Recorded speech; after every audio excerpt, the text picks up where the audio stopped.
नमस्कार दोस्तों, आप लोगों का नोटबुक आईएएस में स्वागत है। मैं यश कुमार आज आप लोगों के लिए मार्च 2024 का बेहद महत्वपूर्ण जो प्रश्न है करंट अफेयर के, उसको लेकर आया हूं और उसको हम लोग ऑब्जेक्टिव के फॉर्म में यानी कि विकल्प के फॉर्म में हम लोग देखेंगे और उसका यह देखेंगे कि कौन सा ऑप्शन सही है और उस पर हम लोग डिटेल से चर्चा करेंगे। आइए हम लोग देख लेते हैं। पहला आपका क्वेश्चन है, मार्च 2024 में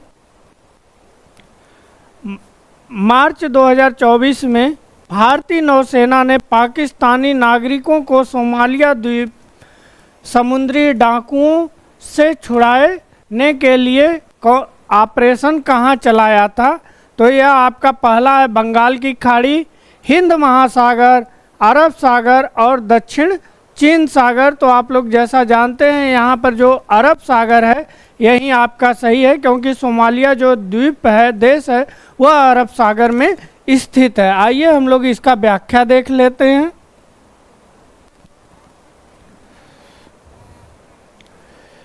उनतीस मार्च 2024 को भारतीय नौसेना ने अरब सागर में 12 घंटे के सफल ऑपरेशन चलाकर 23 पाकिस्तानी जो नागरिक थे इनको सोमालिया की जो समुद्री डाकू हैं इनसे बचाया था। जैसा कि आप लोग जानते हैं कि जो सोमालिया है वहाँ पर बहुत अस्थिरता है, वहाँ के जो रिबल ग्रुप हैं वहाँ से जो भी नावें गुजरती हैं उनको ये सब लूटपाट करते हैं और बंदी बनाते हैं। इसीलिए भारतीय नौसैनिक वहाँ पर उसके इर्द गिर्द अरब सागर में वह हमेशा गश्त करते रहते हैं। आइए हम लोग अगला प्रश्न देख लेते हैं।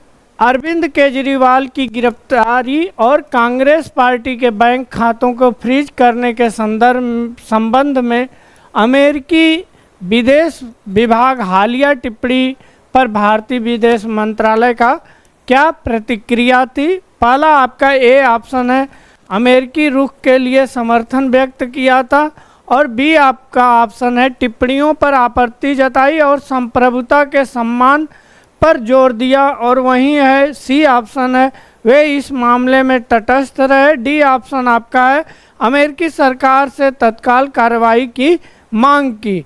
तो यहाँ पर जो बी ऑप्शन है यही सही है, टिप्पणियों पर आपत्ति जताई। और भारतीय विदेश मंत्रालय के जो प्रवक्ता थे उन्होंने कहा कि हमारी संप्रभुता का जो है कि अमेरिका वह सम्मान करे, हमारा जो विदेश नीति है या हमारी जो इंटरनल मामले है उस पर इंटरफेयर अमेरिका न करे।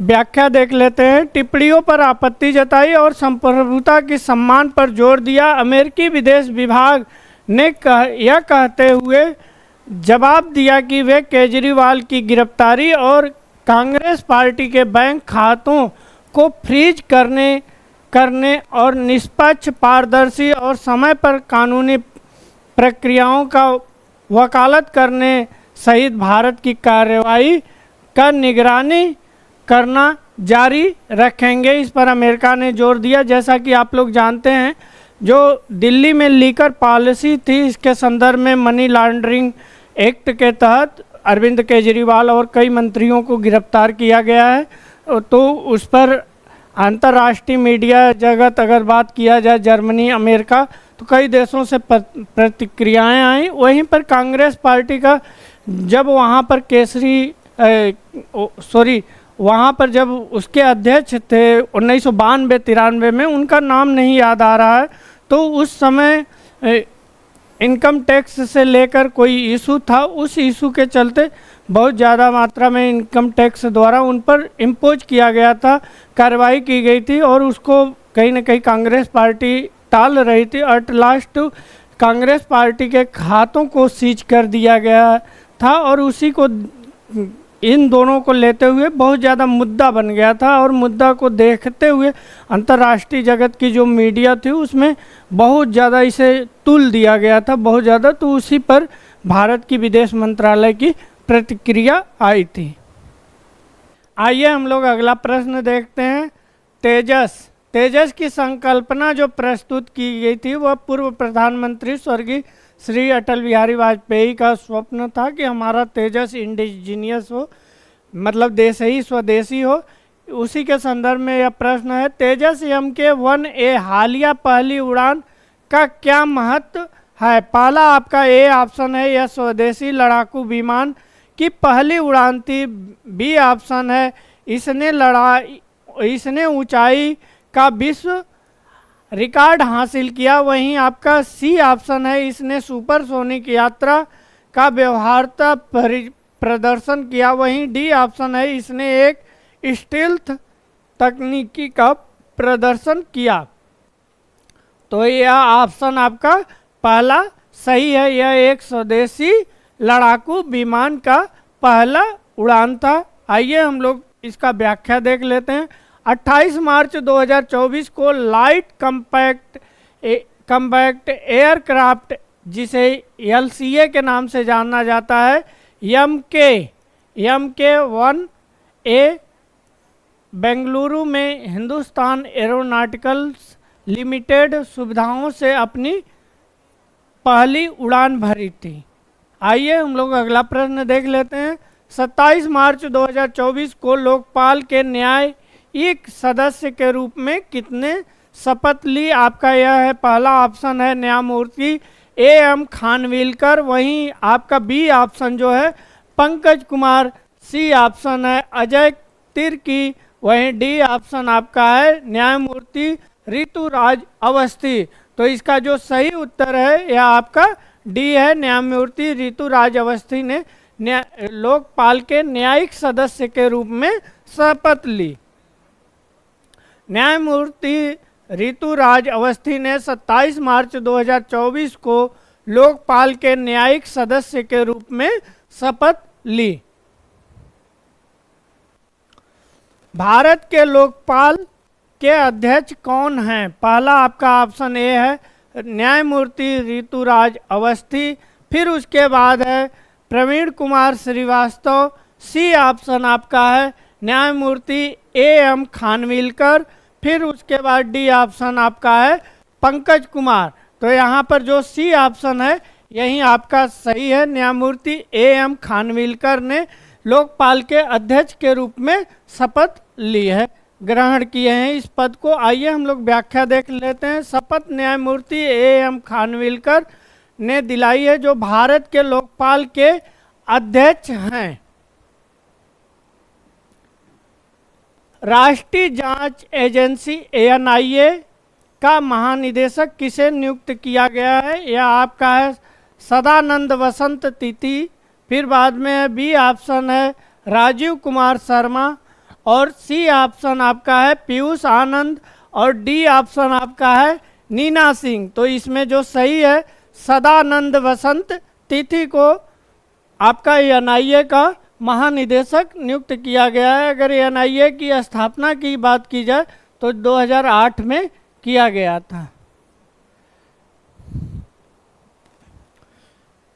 वरिष्ठ IPS अधिकारी सदानंद वसंत दाते, वहाँ पर टाइप मिस्टेक है, दाते को राष्ट्रीय जांच एजेंसी NIA का महानिदेशक नियुक्त किया गया है।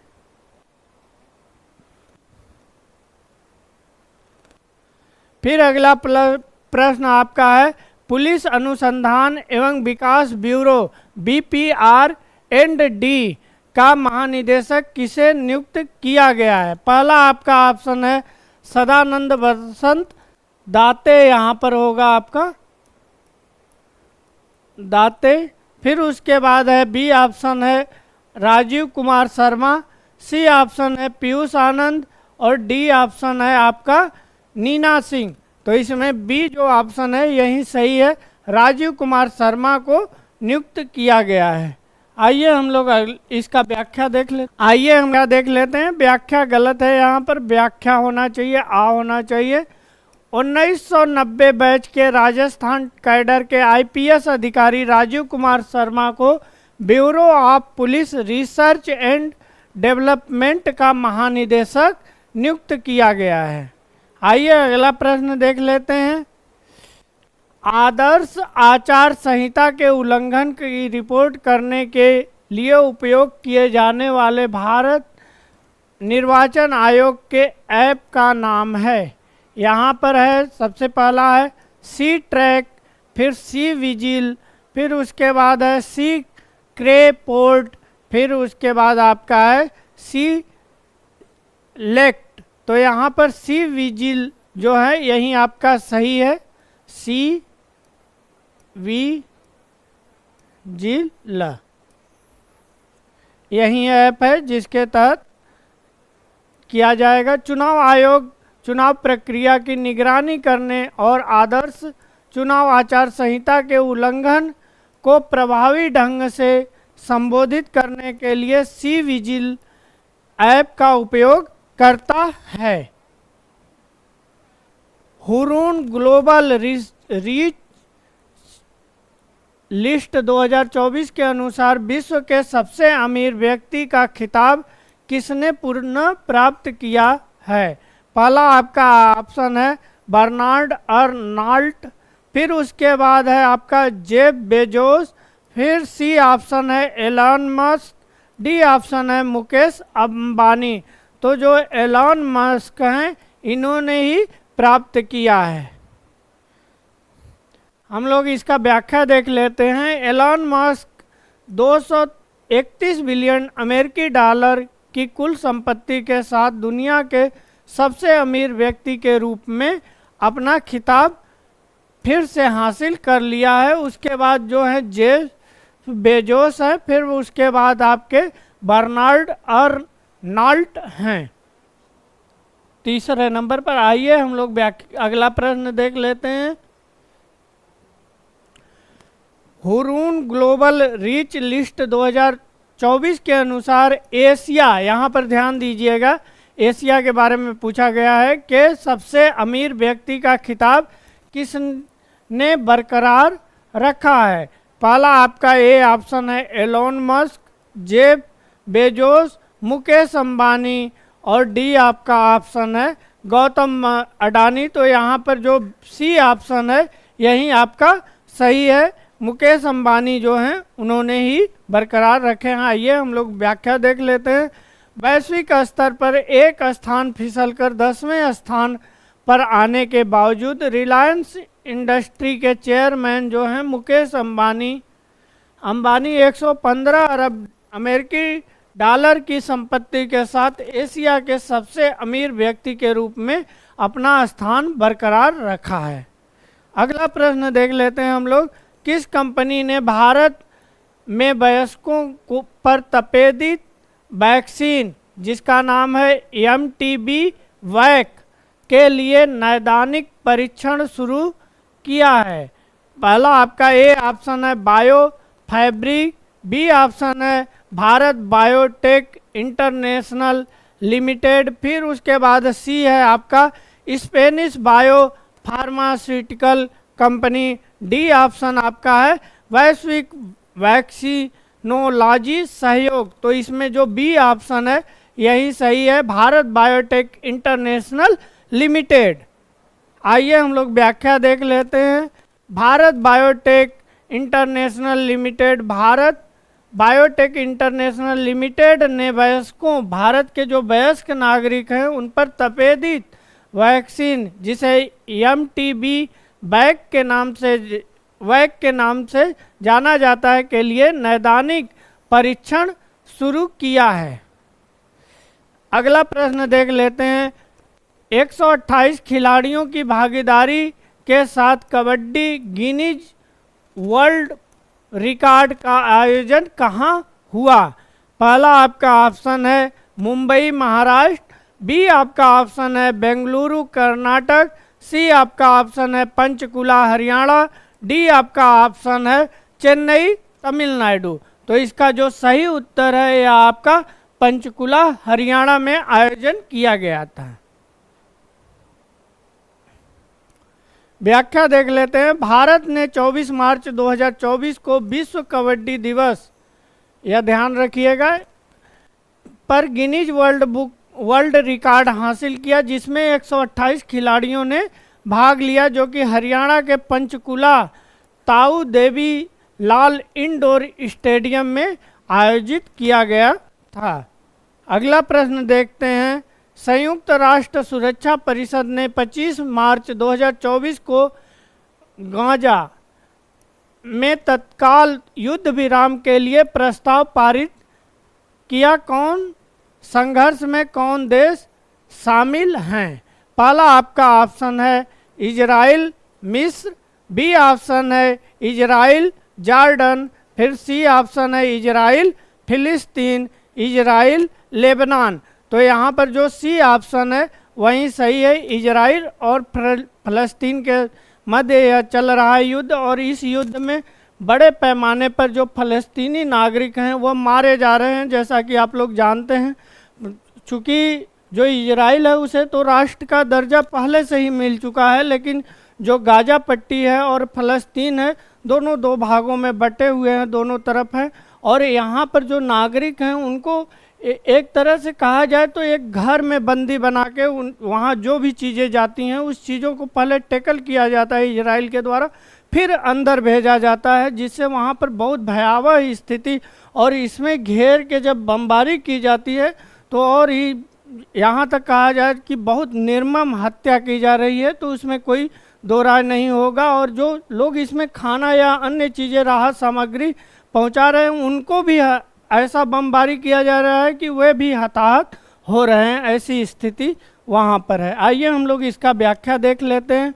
संयुक्त राष्ट्र सुरक्षा परिषद ने 25 मार्च 2024 को एक प्रस्ताव पारित किया जिसमें गाजा में इजराइल और हमास के बीच तत्काल युद्ध विराम के साथ साथ सभी बंधकों को बिना शर्त रिहाई का आह्वान किया था। जो हमास है यह हमास ग्रुप है जो कि गाजा में सक्रिय है, और इस ग्रुप को जो मदद कर रहा है वह आपका ईरान मदद कर रहा है। और इसीलिए यह ग्रुप इतना इस समय इतना स्ट्रांग बना हुआ है कि समझ लीजिए वहाँ पर युद्ध जो दोनों देशों में जो युद्ध हो रहा है उसमें जो हमास की भूमिका है वह सबसे महत्वपूर्ण है इस समय।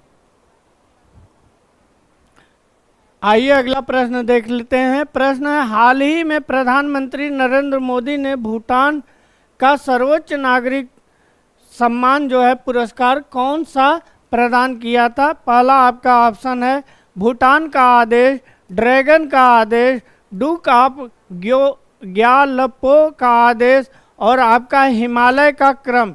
तो जो सी ऑप्शन है ड्यूक ग्यालपो का आदेश, यही सम्मान वहाँ का, जैसे भारत में सर्वोच्च नागरिक सम्मान भारत रत्न होता है, उसी तरह जो भूटान का सर्वोच्च नागरिक सम्मान है उसे ड्यूक ग्यालपो का आदेश कहा जाता है। भूटान के राजा ने 22 मार्च 2024 को थिम्पू भूटान की राजधानी है में प्रधानमंत्री नरेंद्र मोदी को भूटान का सर्वोच्च नागरिक पुरस्कार order of the Duke Gyalpo से सम्मानित किया। आईपीएल सीजन की पारंपरिक शुरुआत की तारीख क्या है? पहला आपका ऑप्शन है अप्रैल का आखिरी शुक्रवार, फिर बी ऑप्शन है मार्च का आखिरी शुक्रवार, फिर उसके बाद है अप्रैल का पहला शुक्रवार, फिर उसके बाद आपका है मार्च का दूसरा शुक्रवार। तो जो यहाँ पर बी ऑप्शन है मार्च का आखिरी शुक्रवार था, तो उसी दिन से आईपीएल इंडियन प्रीमियर लीग की शुरुआत होती है। आइए हम लोग इसका व्याख्या देख लेते हैं। Tata Indian Premier League IPL 2024 शुक्रवार 22 मार्च 2024 को शुरू हुआ। परंपरागत रूप से बीसीसीआई हर साल मार्च के आखिरी शुक्रवार को आईपीएल सीजन की शुरुआत करती है, और इस बार भव्य क्रिकेट तमाशा गुड फ्राइडे पर शुरू हुआ था।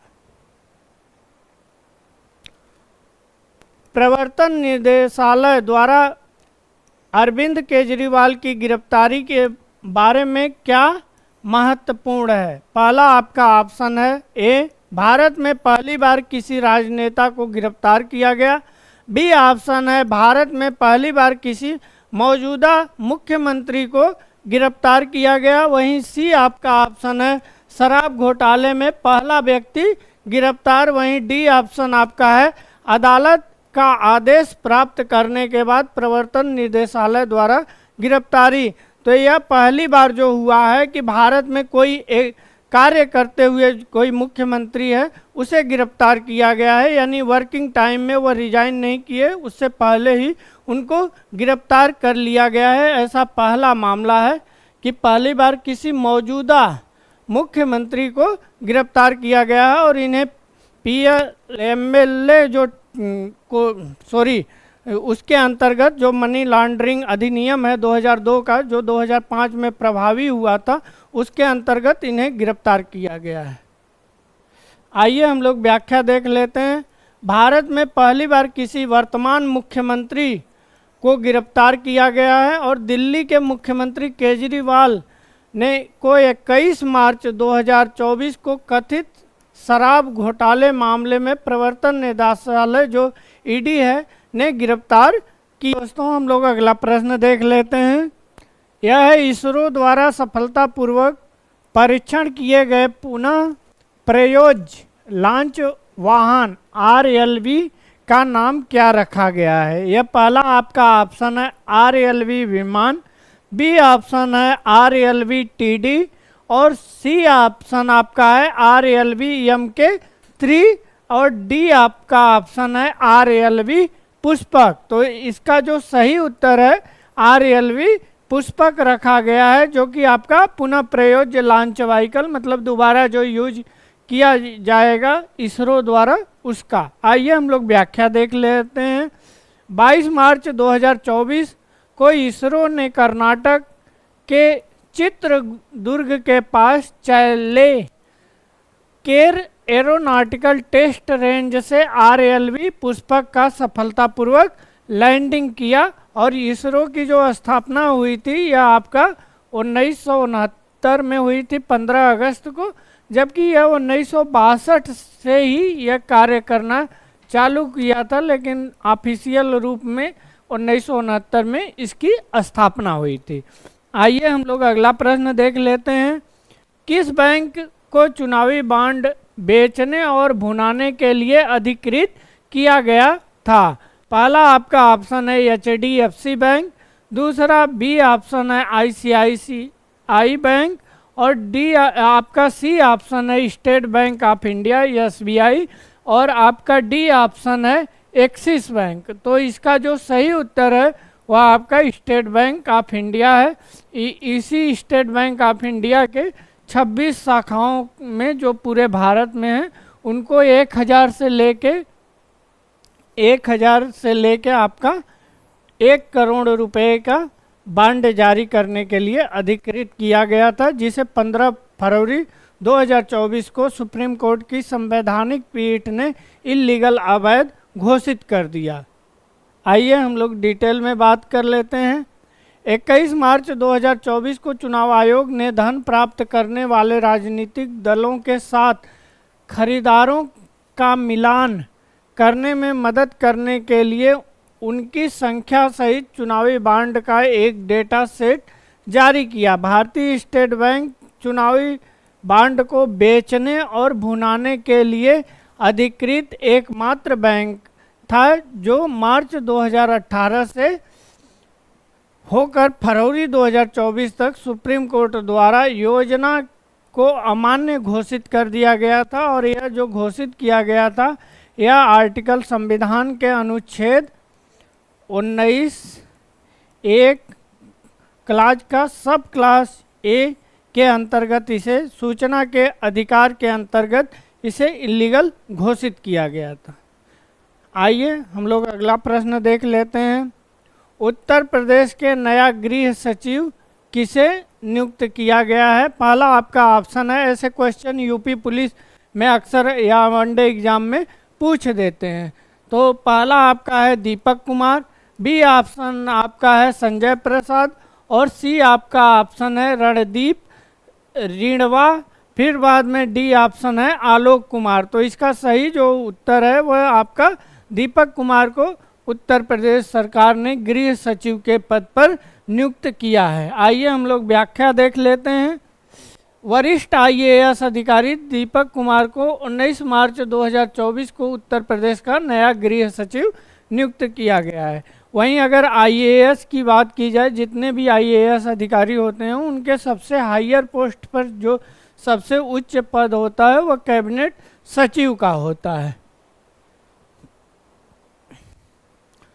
खाद्य प्रसंस्करण उद्योग मंत्रालय का अतिरिक्त प्रभार किसे दिया गया है? आपका पहला ऑप्शन है doctor S Jaishankar, B option है पशुपति कुमार पारस, और सी ऑप्शन आपका है किरण रिजिजू, और डी ऑप्शन आपका है अमित शाह। तो आइए हम लोग इसका उत्तर देख लेते हैं। किरण रिजिजू को दिया गया है, इन्हीं को आपका अतिरिक्त प्रभार दिया गया है। व्याख्या हम लोग देख लेते हैं। केंद्रीय मंत्री किरण रिजिजू को खाद्य प्रसंस्करण उद्योग मंत्रालय का अतिरिक्त प्रभार दिया गया है। अगला प्रश्न देखते हैं, किस घटना ने संसद की सुरक्षा और सीआईएसएफ की तैनाती के पुनर्मूल्यांकन को प्रेरित किया? पहला आपका ऑप्शन है दस्तावेजों की चोरी, शीतकालीन सत्र के दौरान सुरक्षा प्रोटोकॉल का उल्लंघन, फिर उसके बाद सी ऑप्शन आपका है संपत्ति का बर्बरता, डी ऑप्शन है नई बिल्डिंग में शिफ्ट होना। तो जो यहाँ पर सही उत्तर है यह आपका बी है, शीतकालीन सत्र के दौरान सुरक्षा जो प्रोटोकॉल था उसका उल्लंघन किया गया था। आइए हम लोग व्याख्या देख लेते हैं। शीतकालीन सत्र के दौरान सुरक्षा प्रोटोकॉल का उल्लंघन संसद में सीआईएसएफ की उपस्थिति बढ़ाने का निर्णय पिछले साल शीतकालीन सत्र के दौरान सुरक्षा उल्लंघन को मद्देनज़र लिया गया था, जहां घुसपैठियों द्वारा लोकसभा के प्रवेश करके और पीले धुएं के कनस्टरों को छोड़कर सुरक्षा प्रोटोकॉल का उल्लंघन किया गया था। इसके बाद 8 सुरक्षा कर्मियों को निलंबित कर दिया गया और जिससे संसद सुरक्षा तंत्र को पुनर्मूल्यांकन किया गया। और इसमें कारण क्या था कि 3-4 जो युवा थे वो अपनी मांगों को लेकर, जानते ही हैं वर्तमान समय में बेरोजगारी इतना चरम स्थिति पर पहुंच गई है कि कोई उसकी सीमा नहीं है। बेरोजगारी हो, महंगाई हो, और समाज में कहीं ना कहीं जो एक होता है ना समरसता, वह सारी चीज़ें धीरे धीरे ध्वस्त की तरफ पहुंच रही है, बढ़ रही है। और जो बेरोजगारी थी उसी को लेकर 2-4 युवा थे, अब उसको सुरक्षा चूक माना जाए या क्या कहा जाए, वह कैसे अंदर पहुँचे यह सबसे बड़ा प्रश्न चिन्ह था।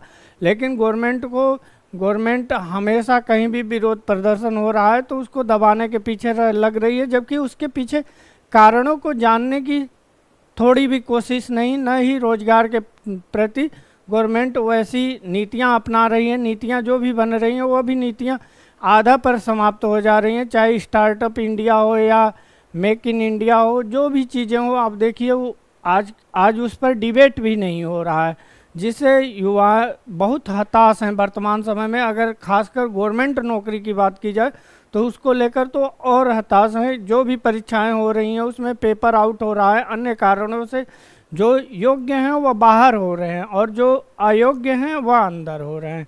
मैक्सिमम जगह यह देखा जा रहा है।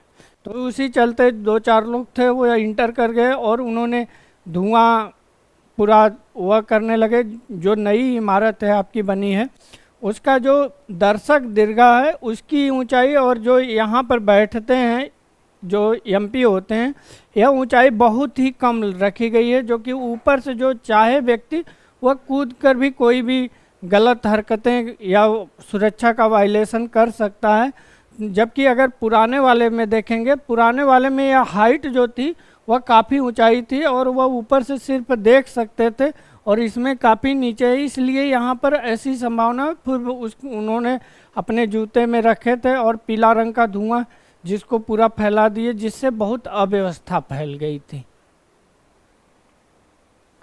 आइए हम लोग अगला प्रश्न देख लेते हैं। 6 अप्रैल से शुरू होने वाले ऑस्ट्रेलिया दौरे के लिए भारतीय पुरुष टीम का नेतृत्व कौन करेगा? यहाँ पर आपका ऑप्शन है हरमनप्रीत सिंह, फिर बाद में है बी ऑप्शन है हार्दिक सिंह, और आपका सी ऑप्शन है मनप्रीत सिंह, और डी ऑप्शन है रुपिंदर पाल सिंह। तो इसका जो सही उत्तर है हरमनप्रीत सिंह यही नेतृत्व करेंगे। आइए हम लोग इसका व्याख्या देख लेते हैं। हॉकी इंडिया 6 अप्रैल 2024 से पर्थ में शुरू होगा और इसमें ऑस्ट्रेलिया के दौरे के लिए 27 सदस्यीय भारतीय टीम की पुरुष टीम की घोषणा की गई है और हरमनप्रीत सिंह इस टीम के नेतृत्व करेंगे और हार्दिक सिंह इसके उप कप्तान होंगे। आइए हम लोग अगला प्रश्न देख लेते हैं। रूस में भारत के अगले राजदूत के रूप में किसे नियुक्त किया गया है? पहला आपका ऑप्शन है संजय कुमार, बी ऑप्शन है पवन कपूर, सी ऑप्शन है रेनी सिंह और डी ऑप्शन आपका है विनय कुमार। तो इसका जो सही उत्तर है वह आपका विनय कुमार जो हैं वहीं आपके रूस में भारतीय उच्चायुक्त नियुक्त किए जाएंगे। 1992 बैच के आईएफएस इंडियन फॉरेन सर्विस, यह आईएएस परीक्षा जो होती है उसी के थ्रू कराया जाता है और बाद में जो इंटरव्यू देने के लिए जाते हैं उनके लिए यह कैटेगराइज और रैंक के आधार पर उनको अलॉट किया जाता है। आईएएस अधिकारी विनय कुमार को रूस में भारत के अगले राजदूत के रूप में नियुक्त किया गया है। वह म्यांमार में भारत के राजदूत के रूप में कार्यरत थे। उनकी नियुक्ति पूर्व राजदूत पवन कपूर के द्वारा छोड़ी गई रिक्त स्थान की भर्ती के लिए किया गया है, जिन्हें विदेश मंत्रालय मिनिस्ट्री ऑफ एक्सटर्नल अफेयर में सचिव पश्चिम के रूप में नियुक्त किया गया है। अगला प्रश्न देख लेते हैं। 18 से 20 मार्च 2024 को भारत मंडपम प्रगति मैदान में जो है नई दिल्ली में आयोजित स्टार्टअप महाकुंभ का मुख्य उद्देश्य क्या है? पहला आपका ऑप्शन है स्टार्टअप्स को अगले उत्पाद बेचने के लिए एक मंच प्रदान करना, बी ऑप्शन है निवेशकों और उद्यमियों के बीच नेटवर्किंग की सुविधा प्रदान करना, सी आपका ऑप्शन है इच्छुक उद्यमियों के लिए कार्यशालाएं आयोजित करना और डी आपका ऑप्शन है स्टार्टअप परिस्थितिकी तंत्र पर अनुसंधान करना। तो यहाँ पर जो बी ऑप्शन है यही सही है, निवेशकों और उद्यमियों के बीच नेटवर्किंग की सुविधा उपलब्ध कराना या प्रदान कराना। आइए हम लोग इसका व्याख्या देख लेते हैं। 18 मार्च से आपका 20 मार्च 2024 तक भारत मंडपम जो प्रगति मैदान में स्थित है यहीं पर आपका अंतर्राष्ट्रीय पुस्तक मेला भी आयोजित किया जाता है प्रत्येक वर्ष। नई दिल्ली में आयोजित स्टार्टअप महाकुंभ ने प्रमुख निवेशकों, नव प्रवर्तकों और आपके महत्वाकांक्षी उद्यमियों के लिए महत्वपूर्ण भागीदारी को आकर्षित किया है। प्रभा वर्मा को किस प्रतिष्ठित पुरस्कार से सम्मानित किया गया है? तो यहाँ पर आपका ऑप्शन ए है ज्ञानपीठ पुरस्कार, बी ऑप्शन है सरस्वती सम्मान, सी आपका ऑप्शन है साहित्य अकादमी पुरस्कार और डी आपका ऑप्शन है पद्म भूषण सम्मान। तो यहाँ पर जो बी ऑप्शन है यही आपका सही है। प्रभा वर्मा को आपका प्रतिष्ठित सरस्वती सम्मान से सम्मानित किया गया है। प्रसिद्ध कवि और साहित्यकार प्रभा वर्मा को उनकी मलयालम भाषा की कविता कृति रौद्र सात्विकम और 2013 से 2022 के अवधि के दौरान साहित्य में उनके योगदान के लिए 2023 का प्रतिष्ठित सरस्वती पुरस्कार से सम्मानित किया गया है। आइए हम लोग अगला प्रश्न देखते हैं। प्रभा वर्मा किस उपन्यास के लिए सरस्वती सम्मान मिला है? पहला ऑप्शन है रौद्र सात्विकम, बी ऑप्शन है मलयालम चिंतनम नम, फिर उसके बाद सी ऑप्शन आपका है पद्म इतिहास और डी ऑप्शन है अनंत गूंज। तो इनका जो आप अभी पढ़े होंगे तो जो इनका उपन्यास है वह रौद्र सात्विकम है और यह मलयालम है। में लिखी गई है। 2022 में प्रकाशित उनकी उपन्यास रौद्र सात्विकम सत्ता, राजनीति और आपका व्यक्तिगत नैतिकता के बीच एक जटिल संघर्ष पर प्रकाश डालता है। अगला प्रश्न आपका है, 2018 से लगातार 4 वर्षों के लिए किस शहर को दुनिया का सबसे प्रदूषित राजधानी का दर्जा दिया गया है? उसमें आपका ऑप्शन ए है मुंबई, बी ऑप्शन है नई दिल्ली, सी ऑप्शन है बीजिंग और डी ऑप्शन आपका है टोक्यो। तो यहाँ पर जो सही उत्तर है यह आपका नई दिल्ली है। नई दिल्ली 2018 से लगातार आपका सबसे प्रदूषित राजधानियों की श्रेणी में सबसे ऊपर है। आइए हम लोग व्याख्या देख लेते हैं। नई दिल्ली 2018 से लगातार चौथे साल दुनिया की सबसे प्रदूषित राजधानी बनी हुई है। कौन सा भारतीय शहर दुनिया का सबसे प्रदूषित महानगरीय क्षेत्र बनके उभरा है? पहला आपका है मुंबई, बी ऑप्शन है कोलकाता और उसके बाद आपका सी ऑप्शन है चेन्नई और डी ऑप्शन है बेगूसराय। तो यहाँ पर डी जो ऑप्शन है बेगूसराय, यही सबसे दुनिया का सबसे आपका प्रदूषित मेट्रोपॉलिटन सिटी बना है और बेगूसराय जो स्थित है यह आपका बिहार में स्थित है। आइए हम लोग व्याख्या देख लेते हैं। स्विस संगठन AQAir द्वारा आयोजित वायु गुणवत्ता रिपोर्ट 2023 के अनुसार बिहार के बेगूसराय को दुनिया का सबसे प्रदूषित महानगर क्षेत्र के रूप में पहचाना गया है। अगला प्रश्न हम लोग देख लेते हैं। भारत के वर्तमान मुख्य चुनाव आयुक्त कौन हैं? पहला आपका ऑप्शन है राजीव कुमार, सुनील अरोड़ा, फिर उसके बाद सी ऑप्शन है ओम प्रकाश रावत और डी ऑप्शन है नसीम जैदी। तो यहाँ पर जो ए ऑप्शन है राजीव कुमार, यही मुख्य चुनाव आयुक्त हैं। आइए हम लोग व्याख्या देख लेते हैं। 15 मई 2022 को भारत के 5वें या नहीं है आपके 25वें नंबर के हैं, यह ध्यान दीजिएगा। 25वें मुख्य चुनाव आयुक्त का पद संभाला था। इससे पहले 1 सितंबर 2020 से को चुनाव आयुक्त बनाए गए थे और राजीव कुमार 1984 बैच के बिहार झारखंड कैडर के IAS अधिकारी हैं और उन्होंने पब्लिक इंटरप्राइजेज सिलेक्शन बोर्ड के चेयरमैन और केंद्रीय वित्त मंत्रालय में सचिव और वित्तीय सेवाओं के सचिव तथा स्थापना अधिकारी के पद संभाल चुके हैं।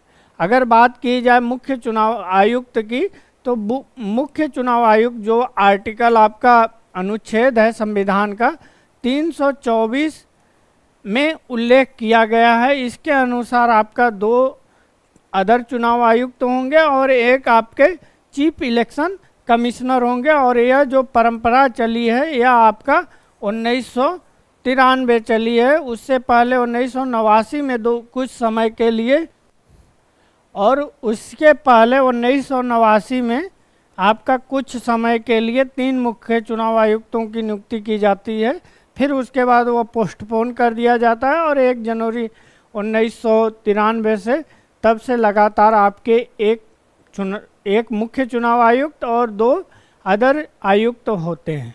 आइए हम लोग अगला प्रश्न देख लेते हैं।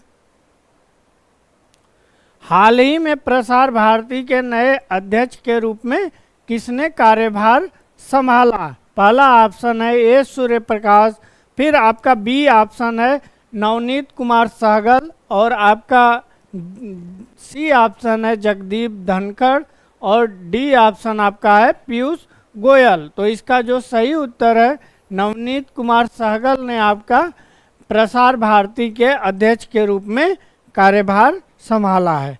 आइए हम लोग व्याख्या देख लेते हैं। 16 मार्च 2024 को नवनीत कुमार सहगल को प्रसार भारती का नया अध्यक्ष चुना गया है।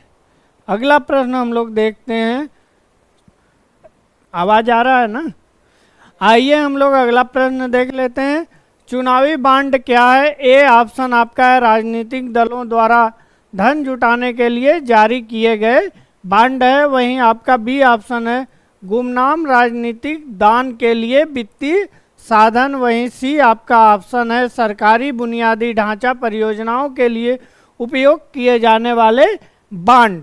फिर उसके बाद डी ऑप्शन आपका है बांड जो नागरिकों को चुनाव में मतदान करने की अनुमति देते हैं। तो यहाँ पर अगर देखा जाए तो बी जो ऑप्शन है यही आपका सही है। गुमनाम राजनीतिक दान के लिए वित्तीय साधन मतलब गुमनाम तरीके से अगर मान लीजिए जो व्यक्ति डोनेट कर रहा है यह एक बांड खरीदेगा जिसे इलेक्टोरल बांड कहते हैं। यहाँ पर एक गोपनीय नंबर होता है जिसे ब्लू रेज लाइट में ही देखा जाता है। इसमें यहाँ पर स्टेट बैंक ऑफ इंडिया और यहाँ पर अन्य जानकारियाँ दी जाती हैं और इसको खरीदता है और खरीदने वाले व्यक्ति की जानकारी जो थी वह अभी तक गोपनीय रखी जाती थी और यह फिर बाद में 15 दिनों के अंदर इसको जिस राजनीतिक दल को मिला है उसको यह बांड भुनाने का उसके पास अधिकृत है। अगर वह नहीं भुना रहा है तो यह प्रधानमंत्री जो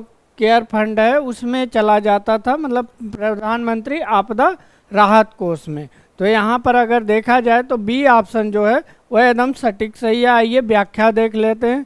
गुमनाम राजनीतिक दान के लिए वित्तीय साधन, चुनावी बांड वित्तीय साधन है जो कि व्यक्तियों और कंपनियों को भारत में राजनीतिक दलों को गुमनाम दान देने की अनुमति देता था। इसके तहत इतना भ्रष्टाचार समझ लीजिए, इसको अगर देखा जाए, अगर आम बोलचाल में कहा जाए तो यह भारत के इतिहास में अभी तक का सबसे बड़ा भ्रष्टाचार के रूप में भी परिभाषित किया जा सकता है। क्योंकि जब भी देखा जा रहा है कोई प्रोजेक्ट कोई कंपनी कोई प्रोजेक्ट ले रही है तो उसके पीछे यह देखा गया है कि जो विशेष पार्टी है, चाहे वह स्टेट की हो या कोई भी हो, तो उस दल को वह गुमनाम तरीके से वह बांड खरीदती थी। फिर वह बांड के थ्रू वह पार्टी थी वह उसे भुना लेती थी और उसे बदले में बड़ी बड़ी प्रयोजनाएं मिल जाती थी। तो अगर इन केस कहा जाए अगर अदर भाषा में तो यह ब्राइब जो है, जो कि एक तरह से घूस लेने का एक नया स्वरूप तरीके से इसे परिभाषित किया जा सकता है। चूँकि अब पारदर्शिता आ गई है तो अब धीरे धीरे हर चीज़ें सामने आ रही हैं जैसे जैसे इस पर रिसर्च होता जा रहा है। तो आइए हम लोग आगे देख लेते हैं। किस हालिया घटनाक्रम के कारण सुप्रीम कोर्ट ने चुनावी बांड योजना को असंवैधानिक घोषित कर दिया था? ए ऑप्शन है चुनाव आयोग द्वारा विस्तृत डेटा जारी करना। फिर बी ऑप्शन है 15 फरवरी 2024 को एक संविधान पीठ का फैसला। फिर सी ऑप्शन है एक नए चुनाव बांड मूल्य वर्ग का परिचय। और डी ऑप्शन है योजना में भारतीय स्टेट बैंक की भागीदारी। तो यहाँ पर जो बी ऑप्शन है वही आपका सही है। 15 फरवरी को संविधान पीठ की जो संवैधानिक पीठ होती है सुप्रीम कोर्ट की, उन्होंने इसको इलीगल घोषित कर दिया था, यानी कि अनकॉन्स्टिट्यूशनल असंवैधानिक। इसीलिए यह पूरा मामला 15 फरवरी से पहले का जितना भी चुनावी बांड जारी हुआ था उसके संदर्भ में रिकॉर्ड मांगा गया था। चूँकि एसबीआई आनाकानी करता रहा, जब सुप्रीम कोर्ट ने फटकार लगाया तो 24 घंटे के अंदर में उन्होंने सारी की सारी रिकॉर्ड लाकर सुप्रीम कोर्ट में दे दी थी। आइए हम लोग अगला प्रश्न देख लेते हैं, इसका व्याख्या देख लेते हैं। 15 फरवरी 2024 को एक संवैधानिक पीठ जिसकी अध्यक्षता कौन कर रहे थे? डी.वाई. चंद्रचूड़, न्यायमूर्ति डी.वाई. चंद्रचूड़ जी, और ने फैसले को सुनाया।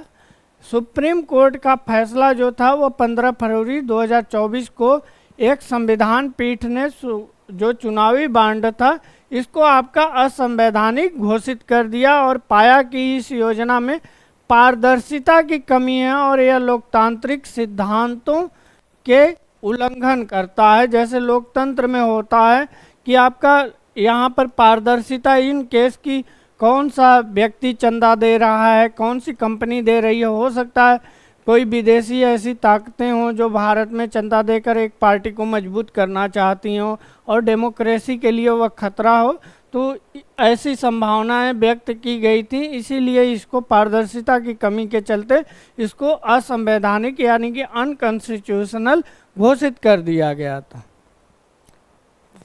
अगला प्रश्न है, भारतीय रिजर्व बैंक ने 31 जनवरी को पेटीएम पेमेंट बैंक को क्या निर्देश दिया था?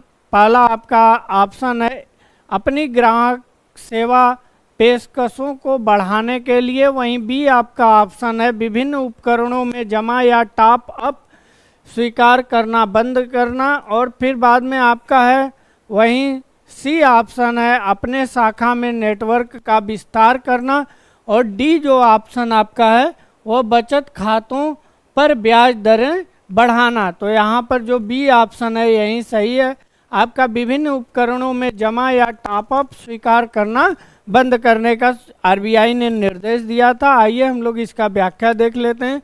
विभिन्न उपकरणों में जमा या टॉप अप स्वीकार करना बंद करना भारतीय रिजर्व बैंक ने निर्देश दिया था, और इसके अनुसार पेटीएम पेमेंट बैंक 15 मार्च से जमा स्वीकार करने और क्रेडिट लेन देन के संसाधित करने जैसी सेवाएं रोक लगा दी थी, और आरबीआई ने नियमों और पर्यवेक्षित मुद्दों के गैर अनुपालन के बारे में चिंताओं का हवाला देते हुए 31 जनवरी को पेटीएम पेमेंट बैंक को विभिन्न उपकरणों में जमा या टॉप अप स्वीकार करना बंद करने का निर्देश जारी किया था।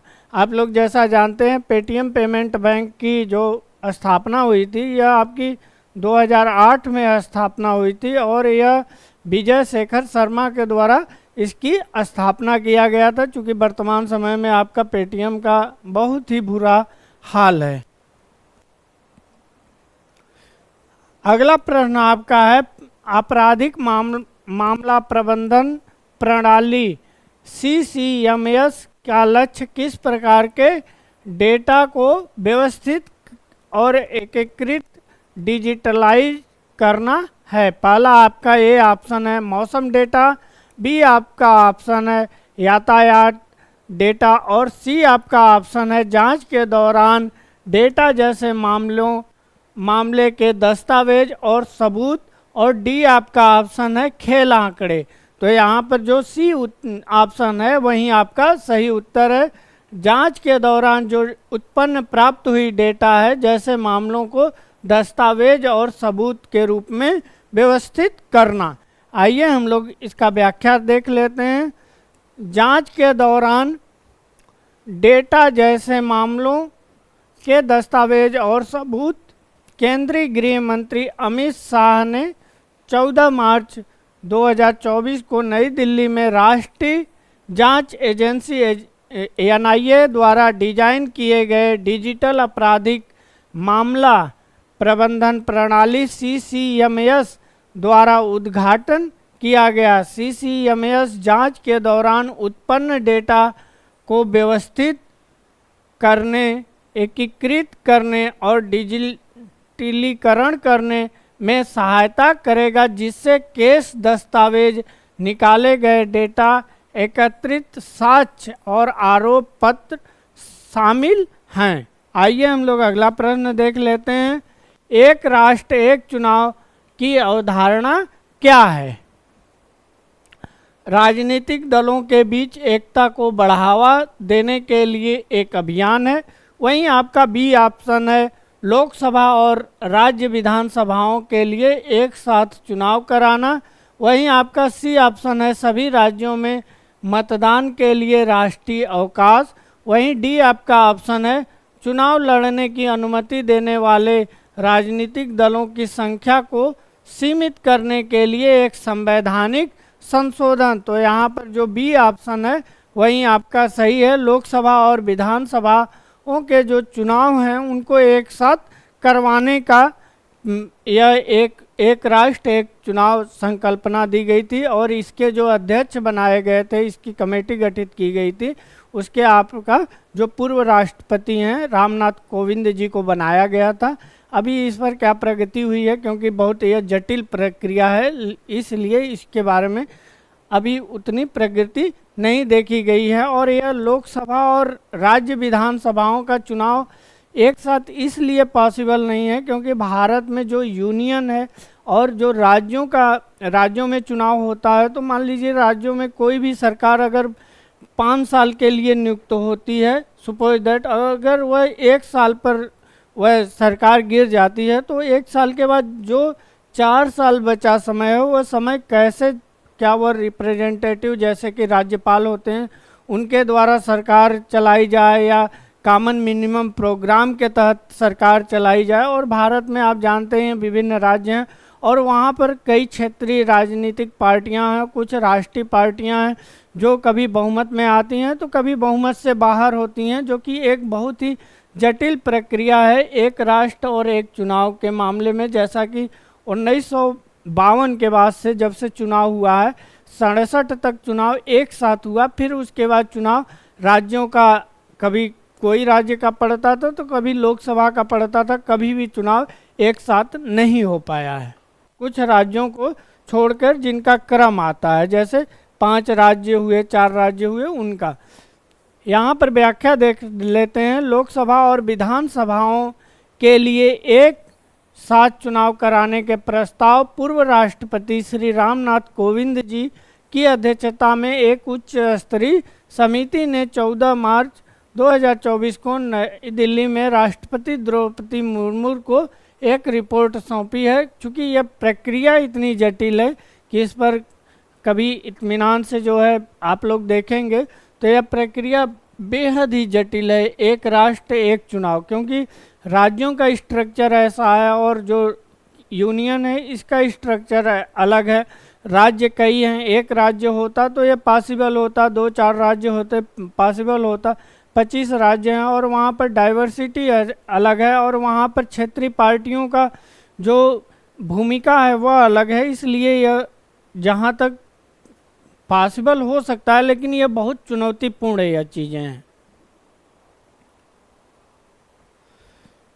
हाल ही में कौन सा राज्य समान नागरिक संहिता लागू करने वाला भारत का पहला राज्य बन गया है? पहला आपका ऑप्शन है उत्तर प्रदेश, फिर बी ऑप्शन आपका है उत्तराखंड, फिर उसके बाद है पंजाब, उसके बाद डी ऑप्शन है महाराष्ट्र। तो यहाँ पर जो सही उत्तर है यह आपका उत्तराखंड है। उत्तराखंड आज़ादी के बाद अगर देखा जाए तो उत्तराखंड पहला राज्य है जो कि यूसीसी आपका समान नागरिक संहिता लागू करने वाला पहला राज्य बन गया है। और यह संविधान के आर्टिकल आपका 44 में समान नागरिक संहिता के बारे में वर्णन किया गया है।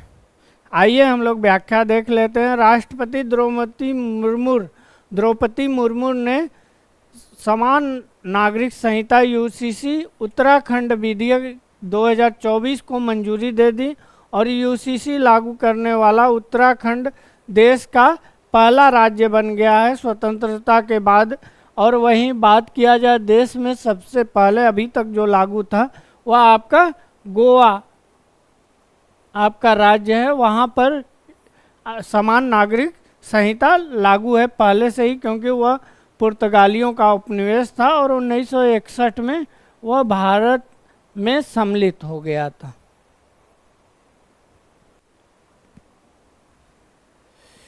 मार्च 2024 में हरियाणा के मुख्यमंत्री कौन बने हैं? आपका है मनोहर लाल खट्टर, नायब सिंह सैनी और आपके दुष्यंत चौटाला और विप्लव देव। तो यहाँ नायब सिंह सैनी जो हैं वहीं आपके बने हैं और यह मनोहर लाल खट्टर के स्थान पर इन्हें मुख्यमंत्री हरियाणा का बनाया गया है। और वहाँ पर कैबिनेट में भी पूरी तरह फेरबदल किया गया है। जैसा कि आप लोग जानते हैं, जब से किसान आंदोलन हुआ था दिल्ली में पिछले बार, उसमें बहुत ज़्यादा स्तर पर बीजेपी का विरोध प्रदर्शन हुआ था। अब तो यहाँ तक बोला जा रहा है कि वहाँ पर गांव में लोग घुसने नहीं दे रहे हैं, ऐसी स्थिति आ गई है। अब इसमें कितना सच्चाई है यह अपने स्तर पर दावे अलग अलग पार्टियां अलग अलग करती हैं। आइए हम लोग इसका व्याख्या देख लेते हैं। नायब सिंह सैनी भारतीय जनता पार्टी के नेता नायब सिंह सैनी हरियाणा के मुख्यमंत्री बने हैं। इनका शपथ ग्रहण समारोह जो था वह आपका 12 मार्च 2024 को हुआ था। अगला हम प्रश्न देख लेते हैं हम लोग, फ्लाई 91 क्या है? यह आपका सबसे अलग क्वेश्चन है, इसको आप लोग ध्यान दीजिएगा। एक नई क्षेत्रीय एयरलाइंस है। बी ऑप्शन आपका है एक लोकप्रिय पर्यटन स्थल है, और आपका सी ऑप्शन है एक प्रकार की का पक्षी है, और डी ऑप्शन आपका है एक काल्पनिक सुपर हीरो है। तो यहाँ पर जो आपका ए है यही आपका सही है, एक नई क्षेत्रीय एयरलाइंस है। आइए व्याख्या देख लेते हैं। एक नई क्षेत्रीय एयरलाइंस 12 मार्च 2024 को केंद्रीय नागरिक उड्डयन और इस्पात मंत्री श्री ज्योतिरादित्य यम सिंधिया ने एक क्षेत्रीय एयरलाइन फ्लाई 91 का उद्घाटन किया, और मंत्री ने गोवा में मनोहर अंतर्राष्ट्रीय हवाई अड्डे जो कि MOPA और लक्षद्वीप के अगरती द्वीप आपका समूह के बीच में अपनी पहली उड़ान भरी थी के लिए हरी झंडी दिखाई थी। आप लोग जैसा जानते हैं अगरती वहाँ का जो है वह राजधानी है लक्षद्वीप का। अगला प्रश्न है, 12 मार्च 2024 को पोखरण में आयोजित भारत शक्ति अभ्यास क्या है? इसका आपका पहला ऑप्शन आपका है भारत में प्रतिवर्ष आयोजित होने वाला एक योग और ध्यान कार्यक्रम। वहीं आपका बी ऑप्शन है स्वदेशी रक्षा क्षमताओं को प्रदर्शित करने वाला एक सैन्य अभ्यास, और आपका सी ऑप्शन है भारत की समृद्ध विरासत का जश्न मनाने वाला एक सांस्कृतिक त्यौहार, और डी आपका ऑप्शन है पर अटलांटिक के लिए एक वैज्ञानिक अभियान। तो यहाँ पर जो बी ऑप्शन है यही आपका सही है, स्वदेशी रक्षा क्षमताओं को प्रदर्शित करने वाला एक सैन्य अभ्यास है।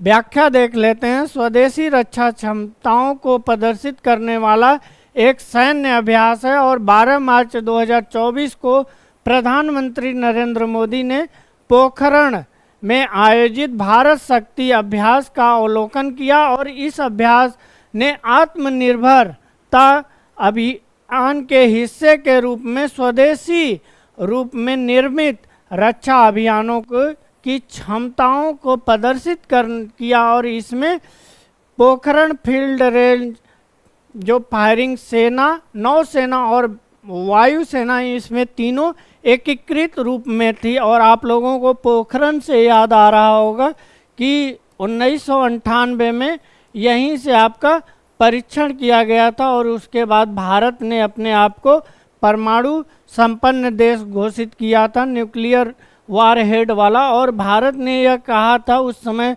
प्रधानमंत्री श्री अटल बिहारी वाजपेयी थे, और उन्होंने यह घोषणा किया कि नो फर्स्ट यूज की पॉलिसी, यानी कि अगर कोई भी देश भारत पर आक्रमण करता है तो भारत सबसे पहले न्यूक्लियर बम का आक्रमण नहीं करेगा, लेकिन ऐसा करने के बाद अगर मान लीजिए कोई दुश्मन देश करता है उसके बाद भारत करेगा अवश्य, और कितना करेगा इसके बारे में भारत ने नहीं कहा। चूँकि फिर उसके बाद राजनाथ सिंह वर्तमान समय में जो रक्षा मंत्री हैं उन्होंने ऐसा यह भी कहा कि ऐसा नहीं है कि हम लोग पहले यूज नहीं कर सकते हैं, लेकिन उसकी स्थिति पर डिपेंड करती है कि हम लोग किस प्रकार, इस तरह हमारी पॉलिसी बदल रही है। लेकिन यह है कि हमारा जो है वह हमारे खुद के सुरक्षा के लिए हम लोग न्यूक्लियर वारहेड का प्रयोग कर रहे हैं, उसका अभियान के रूप में उसे चला रहे हैं।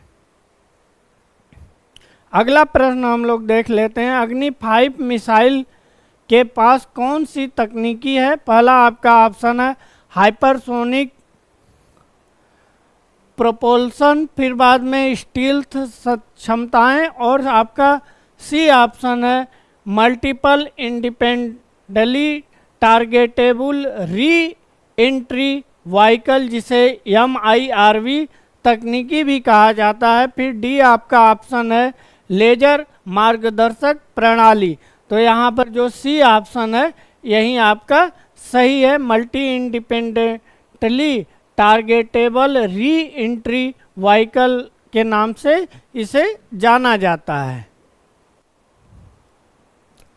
व्याख्या देख लेते हैं। Multiple independently targetable re entry vehicle MIRV तकनीकी 11 मार्च 2024 को भारत ने मिशन दिव्यास्त्र नामक परियोजना के तहत अपनी स्वदेशी रूप में विकसित अग्नि 5 मिसाइल का पहला उड़ान परीक्षण सफलतापूर्वक आयोजित किया। यह उन्नत missile multiple independently targetable re entry vehicle जिसे MIRV के नाम से जाना जाता है 60 में इस तकनीकी से लैस है। अगला प्रश्न है नागरिकता संशोधन अधिनियम जिसे आपका CAA कहा जाता है 2019 का उद्देश्य क्या था। पहला आपका है पड़ोसी देशों के सभी प्रवासियों को नागरिकता प्रदान करना। बी ऑप्शन आपका है पाकिस्तान, बांग्लादेश, अफगानिस्तान से आए हुए गैर मुस्लिम प्रवासियों को भारतीय राष्ट्रीयता प्रदान करना। सी ऑप्शन है भारत में धार्मिक विविधता को बढ़ावा देना। और डी आपका ऑप्शन है विशिष्ट देशों से अप्रवासन को प्रतिबंधित करना। यहाँ पर जो बी ऑप्शन है यही आपका सही है, क्योंकि जो इसमें प्रावधान किया गया है नागरिकता संशोधन अधिनियम CAA में, इसमें यह प्रावधान है कि जो आपके भारत के पड़ोसी देश हैं, खासकर बांग्लादेश और आपका पाकिस्तान और अफगानिस्तान, यहाँ से जो गैर मुस्लिम हैं उनको छोड़कर जो भी हैं जैसे हिंदू, बौद्ध, सिख, ईसाई, इन सभी लोगों को नागरिकता प्रदान करना। और वह भी आपका 2014 के बाद जो आए हुए हैं उनके लिए यह प्रावधान करता है। और इसी पर सबसे मेन विवाद है, क्योंकि धार्मिक आधार पर यहाँ भेदभाव की वह अपनाई गई है। लेकिन अब देखिए ये अभी मामला जो है आपका सुप्रीम कोर्ट में विचाराधीन है। आइए हम लोग इसका व्याख्या देख लेते हैं। पाकिस्तान, बांग्लादेश और अफगानिस्तान से आए गैर मुस्लिम प्रवासियों को भारतीय राष्ट्रीयता प्रदान करना। 11 मार्च 2024 को भारत सरकार ने नागरिकता संशोधन अधिनियम 2019 को कार्यान्वित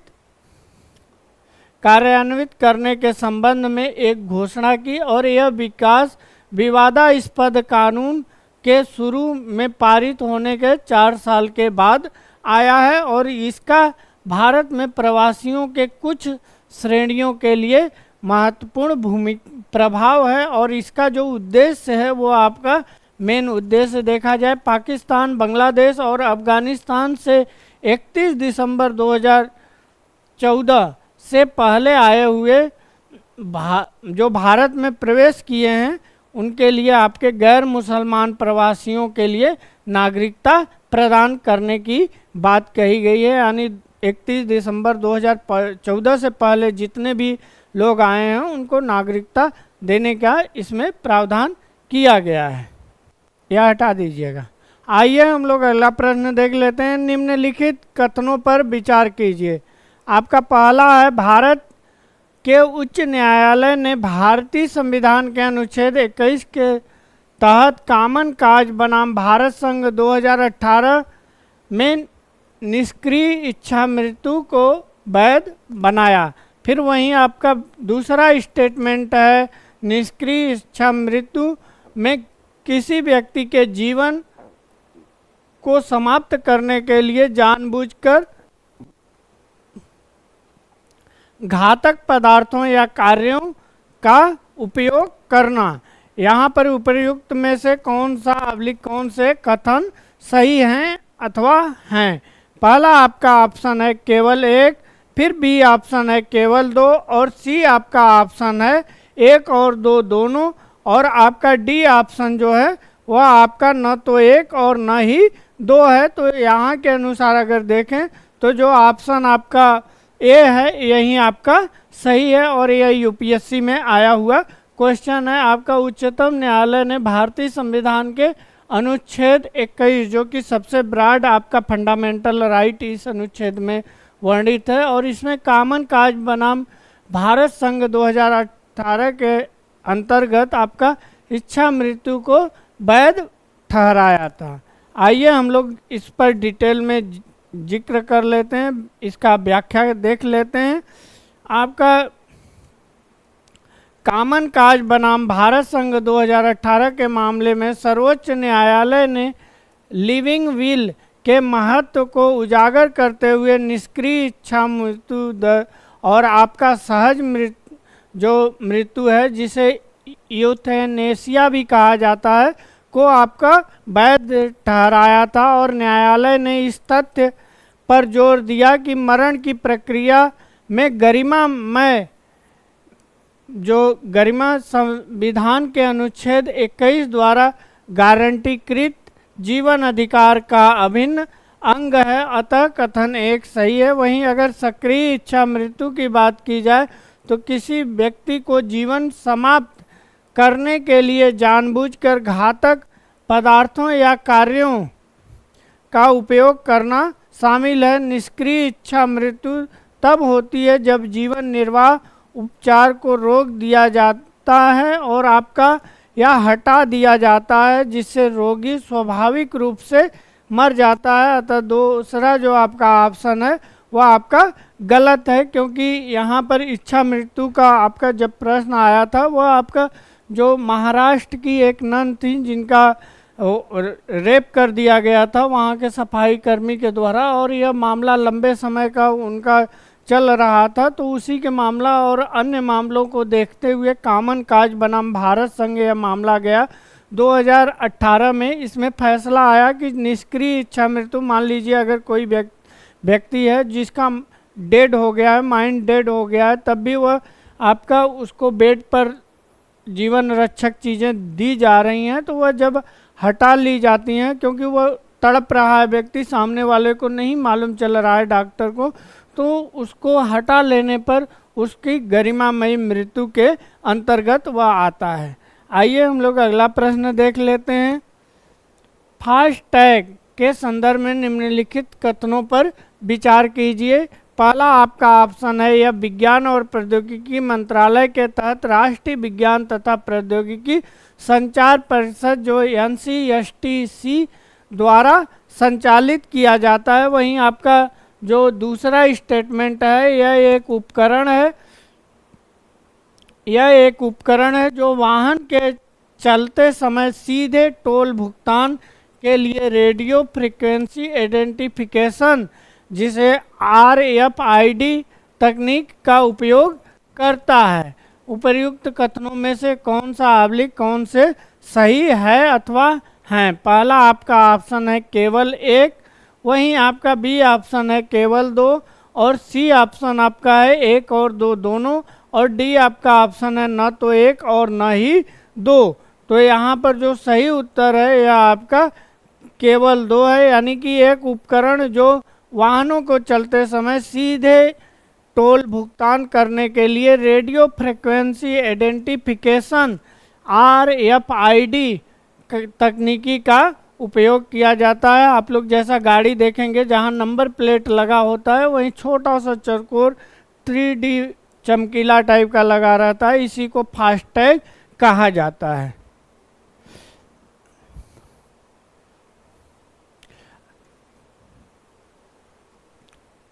अगला इसका व्याख्या है आपका फास्टैग एक उपकरण है जो वाहन चलाते समय सीधे टोल भुगतान के लिए रेडियो फ्रीक्वेंसी आइडेंटिफिकेशन का उपयोग करता है। अतः आपका दो कथन जो है वह सही है। वहीं अगर फास्टैग की बात की जाए जिसे RFID टैग भी कहा जाता है, वाहनों की विंड स्क्रीन पर चिपकाया जाता है और ग्राहक जो है वह फास्टैग से जुड़े खाते से सीधे टोल भुगतान में सक्षम बनाता है और इसका संचालन सड़क परिवहन और राजमार्ग मंत्रालय की देखरेख में भारतीय राष्ट्रीय राजमार्ग प्राधिकरण यानी कि आपका NHAI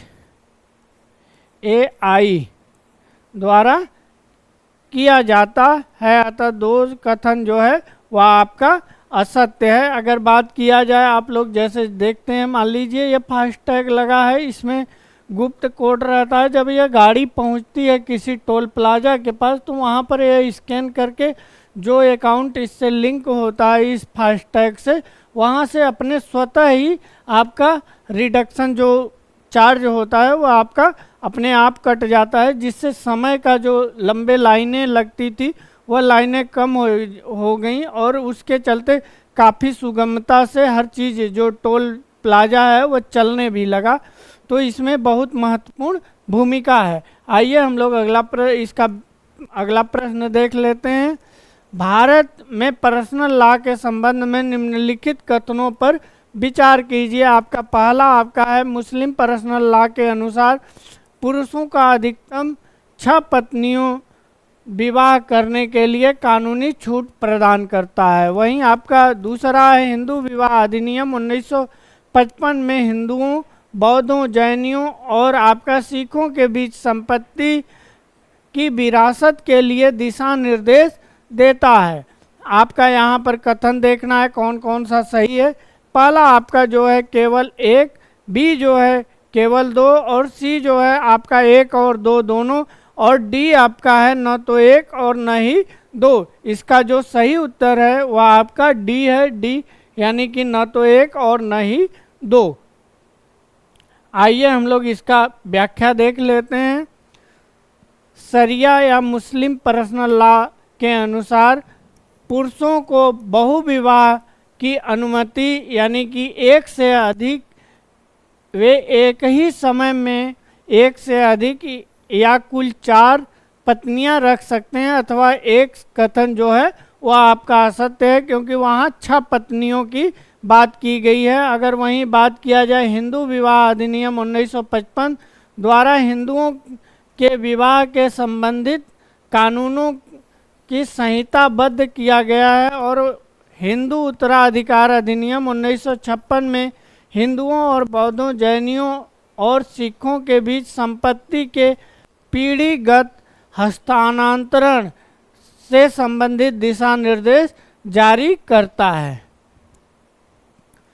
आइए हम लोग अगला प्रश्न देख लेते हैं। अगला प्रश्न है, निम्नलिखित देशों पर विचार कीजिए। पहला आपका है आइसलैंड, लातविया, फिर आपका लिथुआनिया। इसमें से कौन से नॉर्वे बाल्टिक सहयोग के सदस्य हैं? आपके ऑप्शन दिया गया है केवल 1 और केवल 2, सभी 3 और ऊपरी इनमें से कोई नहीं। तो इसका जो सी ऑप्शन है यही आपका सही है। सभी 3 जो हैं आपके नॉर्वेडियन बाल्टिक सहयोग के सदस्य हैं। आइसलैंड भी है, आपका लातविया भी है और लिथुआनिया भी है। आइए हम लोग इसका व्याख्या देख लेते हैं। नॉर्डिक बाल्टिक सहयोग, जो नॉर्डिक बाल्टिक सहयोग है, इसकी स्थापना 1992 में एक अनौपचारिक क्षेत्रीय सहयोग संगठन द्वारा की गई थी। इसमें 5 सदस्य हैं जो कि आपके हैं Finland, Sweden, Norway, Denmark, Iceland, और बाल्टिक देश जो हैं आपके एस्टोनिया, लातविया और लिथुआनिया हैं, और एक साथ लाता है। वर्ष 2024 में NB8 की अध्यक्षता स्वीडन द्वारा की जा रही है, और इस अनुसार अगर देखा जाए तो जो विकल्प सी है वह आपका सही है। आइए हम लोग अगला प्रश्न देख लेते हैं। निम्नलिखित कथनों पर विचार कीजिए। कथन 1 है आपका, निर्मित और प्रयुक्त प्लास्टिक एकल उपयोग वाले प्लास्टिक के हिस्सेदारी सबसे अधिक है। वहीं आपका कथन 2 है, उत्पादन की वर्तमान गति को देखते हुए यह अनुमान लगाया गया है कि आपका 2050 तक ग्रीन हाउस गैस उत्सर्जन में एकल उपयोग प्लास्टिक का योगदान 5 से 10% हो सकता है। यहाँ पर हम लोग आंसर देखेंगे कौन सा सही है आपका। पहला दिया गया है कथन 1 और 2 दोनों सही है, 2 1 का सही व्याख्या करता है। वहीं आपका दूसरा जो है वह दिया गया है कथन 1 और 2 दोनों सही है, कथन 2 1 का सही व्याख्या नहीं करता है। वहीं आपका सी जो है वह है कथन 1 सही है लेकिन कथन 2 गलत है। डी आपका ऑप्शन है कथन 1 गलत है लेकिन कथन 2 सही है। तो अगर इस आधार पर देखा जाए तो जो बी ऑप्शन है वह सही है, 1 और 2 दोनों है लेकिन 2 1 का सही व्याख्या नहीं करता है। आइए हम लोग इसका व्याख्या देख लेते हैं। निर्मित और प्रयुक्त एक आपका प्लास्टिक जो कि एकल उपयोग वाले प्लास्टिक की हिस्सेदारी सबसे अधिक है। इसकी हिस्सेदारी क्यों अधिक है? क्योंकि एक बार यूज करने के बाद फिर इसको इन्वायरमेंट में उसी तरफ फेंक दिया जाता है, जिससे उसकी संख्या जो है बढ़ती जाती है और यह एकल यूज है, इसलिए कथन 1 सही है। वहीं आपका उत्पादन की वर्तमान गति को देखते हुए यह अनुमान लगाया गया है कि वर्ष 2050 तक ग्रीन हाउस गैस उत्सर्जन में आपका एकल प्लास्टिक का जो उपयोग है उसकी हिस्सेदारी 5 से 10% हो सकती है और दोनों कथन सही है। अगर वहीं बात की जाए एकल उपयोग प्लास्टिक के चरम उत्पादन की चरम स्तर पर उत्पादन के संदर्भित करता है, जो कि कथन 2 की विशिष्ट परिस्थितियों के कारण 2050 तक एकल प्लास्टिक ग्रीन हाउस गैस उत्सर्जन की अनुमानित संख्या को संबोधित करता है, हिस्से को। दोनों कथन सही है, एकल उपयोग वाले प्लास्टिकों पर ध्यान केंद्रित करता है। आइए हम लोग अगला प्रश्न देख लेते हैं। भारत में तेंदुओं की स्थिति रिपोर्ट 2022 के संदर्भ में निम्नलिखित में से कौन सा कथन सही है? आपका पहला जो स्टेटमेंट है वह है वर्ष 2018 से 2022 के मध्य भारत में तेंदुओं की संख्या में 8% की गिरावट आई थी। वहीं आपका बी ऑप्शन बी जो स्टेटमेंट है, मध्य प्रदेश में तेंदुओं की संख्या सबसे अधिक है, इसके बाद आपका महाराष्ट्र है, फिर उसके बाद कर्नाटक है, तब आपका तमिलनाडु तीसरे स्थान पर है। वहीं तीसरा स्टेटमेंट कहता है तेंदुए की आधी से अधिक आबादी जो है आपका शिवालिक परिदृश्य में संरक्षित क्षेत्रों के बाहर मौजूद है। अगर उस आधार पर देखा जाए तो यहाँ पर जो कथन दिया गया है उसमें से सही देखना है, या आपका केवल एक, बी ऑप्शन जो है वह केवल 2, सी ऑप्शन है सभी 3, डी ऑप्शन है कोई नहीं। तो यहाँ पर केवल एक जो है वही आपका सही है। आइए हम लोग इसका व्याख्या देख लेते हैं। वर्ष 2018 से में तेंदुओं की संख्या 12,852 थी, जो आपका वर्ष 2022 में 8% बढ़ के आपका 13,874 हो गई। अतः आपका कथन 1 जो है वह गलत है, क्योंकि वहाँ पर जो बतलाया गया है वह 8% गिरावट की बात की गई है। वहीं अगर मध्य प्रदेश में तेंदुओं की संख्या सबसे अधिक है 3907 यानी कि 3907 है, इसके बाद महाराष्ट्र का स्थान है, फिर कर्नाटक और तमिलनाडु का आता। दूसरा जो कथन है वह आपका सही है। अगर अगली पॉइंट की बात की जाए, तेंदुए लगभग 65% जो आबादी है वह शिवालिक परिदृश्य है में संरक्षित क्षेत्र के बाहर मौजूद है। केवल 1/3 तेंदुए ही संरक्षित क्षेत्र में हैं। अतः तीसरा जो है वह कथन आपका असत्य है, यानी कि गलत है। आइए हम लोग अगला प्रश्न देख लेते हैं। कल्याण चालुक्यों के बारे में निम्नलिखित कथनों पर विचार कीजिए। कथन 1 है आपका कल्याण चालुक्य एक राजवंश थे जिन्होंने 10वीं और 12वीं शताब्दी में शासन किया था। वहीं आपका कथन 2 है कल्याण चालुक्य अपनी कला और वास्तुकला के लिए जाने जाते थे, विशेष रूप से वेसर जो शैली में भित्तीय चित्रों वाले गुफा मंदिरों के लिए। यहाँ पर आपका कथन दिया गया है, उसका उत्तर उसके आधार पर सही उत्तर देखना है। ए जो है कथन 1 और 2 दोनों सही है और कथन 2 1 का सही व्याख्या करता है। वहीं आपका बी है कथन 1 और कथन 2 दोनों सही है, कथन 2 कथन 1 का सही व्याख्या नहीं करता है। वहीं आपका सी है कथन 1 सही है किंतु कथन 2 आपका गलत है। डी ऑप्शन जो है वह आपका कथन 1 गलत है किंतु कथन 2 सही है। यहाँ पर इस आधार पर देखा जाए तो जो बी है वो आपका सही है। 1 और 2 दोनों सही है लेकिन 2 1 का सही व्याख्या नहीं करता है। आइए हम लोग इसका व्याख्या देख लेते हैं। हाल ही में कल्याण चालुक्य राजवंश का एक 900 साल पुराना कन्नड़ शिलालेख तेलंगाना के मंदिर शहर के गंगापुरम में पाया गया था और कल्याणी चालुक्य जिन्हें पश्चिमी चालुक्य के नाम से भी जाना जाता है, एक कन्नड़ी राजवंश थे जिन्होंने 10वीं के अंत से लेके आपका 12वीं शताब्दी के अंत तक शासन किया था। यानी कि आपका 10वीं शताब्दी के उत्तरार्ध से लेके 12वीं शताब्दी के उत्तरार्ध तक शासन किया था। अतः दूसरा जो कथन है वो सही है। आपका राजवंश का सबसे उल्लेखनीय शासन विक्रमादित्य 6 जिसने 1076 से आपका 1026 ईस्वी तक शासन किया। कल्याणी चालुक्य अपनी कला और वास्तुकला के लिए जाने जाते थे जिनमें भित्ति चित्रों के साथ गुफा मंदिर भी शामिल थे और मंदिर वेशगर शैली यह इम्पॉर्टेंट है का उदाहरण है जो द्रविड़ और नागर शैली का एक संयोजन है, यानी कि एक मिश्रित रूप है। वहीं आइए हम लोग नोटबुक आईएएस के बारे में बात कर लेते हैं।